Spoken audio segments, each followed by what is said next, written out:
Yo, what is up guys, Ghost here, and today we're going to be taking a look at some new information that DICE have just dropped on the upcoming vehicle spawn changes, which will be coming into effect on Tuesday this coming week. So for those who aren't aware, this was in the update 5.3 patch notes, but some of the vehicle spawns on various maps in 64 player mode and 128 player mode are going to be changing quite significantly, with either a focus on ground armor, air gameplay, or maybe some sort of a mixture in between. So we're going to talk about all of that here in this video. Before we get started though guys, if you do enjoy the content here on the channel, don't forget to hit that subscribe button and leave a like below. Believe me, your support really does go a long way. It has been a very slow time, as I'm sure you've heard Enders and other YouTubers speak about this in the Battlefield community. Player numbers are kind of low, things are kind of slow, so believe me, any support you guys give us content creators is a massive help. So yesterday, the Battlefield Communications Twitter account, or the X account, posted here saying prepare for the vehicle count overhaul that's taking place next week in Battlefield 2042 across all reworked all-out warfare conquest maps. So remember, it's not coming for any of the portal maps, so you know, those Battlefield 3 maps that are in the 64 player rotations like Caspian Border or No Shore Canals, for example. Those will be exactly the same. It's only for the base maps and the season maps. So they say over the next coming days we will be sharing the upcoming counts. Once live, all of them are subject to change based on your community feedback. So important to remember guys, these vehicle counts here are not set in stone. We are going to have to try things out, and I think this is, you know, a testing area that kind of needs to be publicly tested. I'm not sure they really can effectively test this in-house at DICE because they probably just don't have a lot of fantastic vehicle players there, honestly. So what they've done here is given us the vehicle counts for 4 of the different maps. Now 2 of them, some of you will have already heard, Discarded and Exposure, but for those who haven't heard, we are going to run over those very quickly. So when it comes to Discarded, they say here that that map will become now catered towards ground combat focus. Aircraft will be part of its gameplay, but the majority of combat will be between colliding infantry and ground vehicles. And so here are the numbers for that, and as you can see, for 64 players we have 2 armored transport instead of 1. We've got 2 heavy armor instead of 1.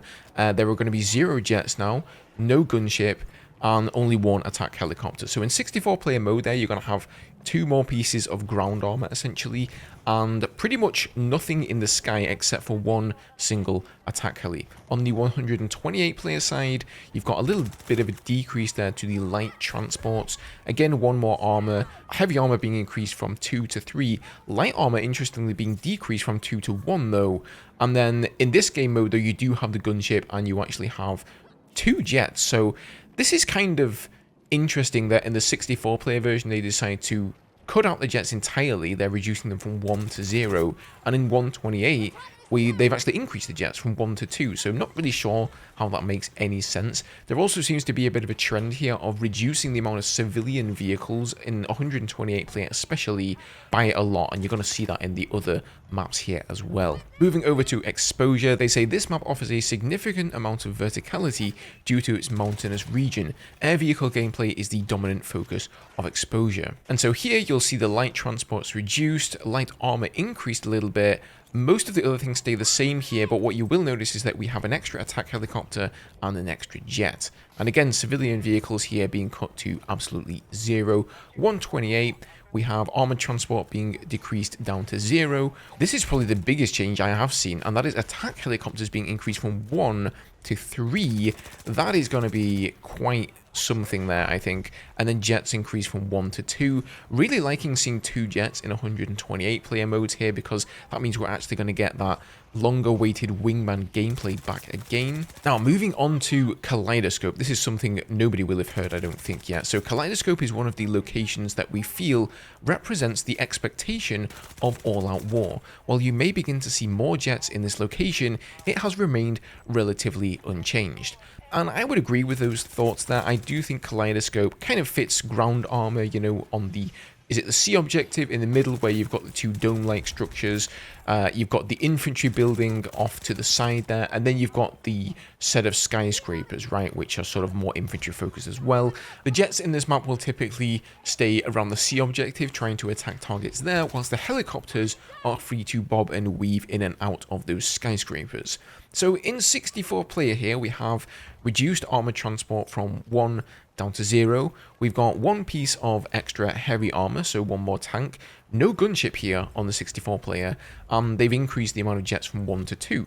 So that's kind of interesting, actually. 2 jets on 64 player there. Not sure I would have necessarily put it on a map with skyscrapers, but let's take a look at the 128 player, because the jets have actually been increased from 1 to 3 here. That might be quite chaotic. I think we're going to see a lot of dogfights in and around those skyscrapers. Light armor has been increased from 1 to 2 as well, and light transport decreased from 4 to 3. So not really a major change here for this particular map, with the exception, of course, of those jet numbers going up. And then finally here, they say, with Stranded, you should feel empowered to be able to take the battle head-on between infantry, ground, and air vehicular combat, all the while seeking respite within the interiors of the ship. So let's take a look at the numbers. 64 player here, light transport has gone up by 1, armored transport has gone up by 1, light armor has decreased by 1, heavy armor has gone up by 1. The gunship is nowhere to be seen on 64 player here.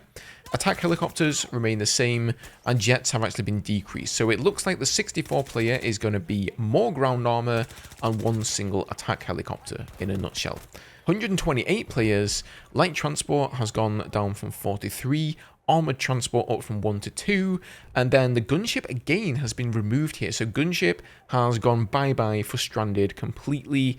We've got 1 single jet on this map, so an increase from the 0 from 64 players, and then, as always, they're heavily cutting down on the amount of civilian vehicles. I don't really know why they're cutting so many civilian vehicles. It's not like they really do anything in the game. They're just a means of transportation and a way to get around.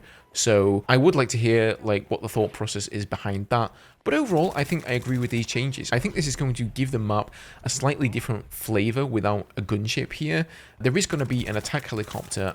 That is going to be massive actually for attack helicopter pilots, because what a lot of people have been complaining about is the amount of attack helicopters, the amount of jets. But actually what you will find is that if you have more vehicles, those attack helicopter pilots that are normally strafing the infantry will now have more vehicles that they have to be scared of and wary of, and they will have to spend more time taking down vehicles than taking down infantry. So actually, when I look at some of these 64 player layouts here where there are no jets, and now there's only 1 attack helicopter, there's not even a gunship, and let's remember the gunship is a significant threat to an attack helicopter.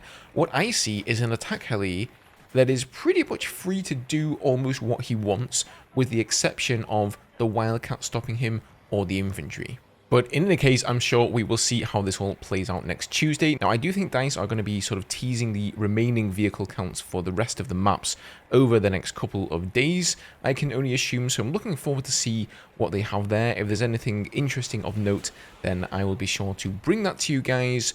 But otherwise, leave me your thoughts below. What do you all think of the vehicle changes? Are you excited for them? Do you think the infantry are going to get overrun? Are you an infantry player? Are you a vehicle player? Leave me your thoughts below, guys.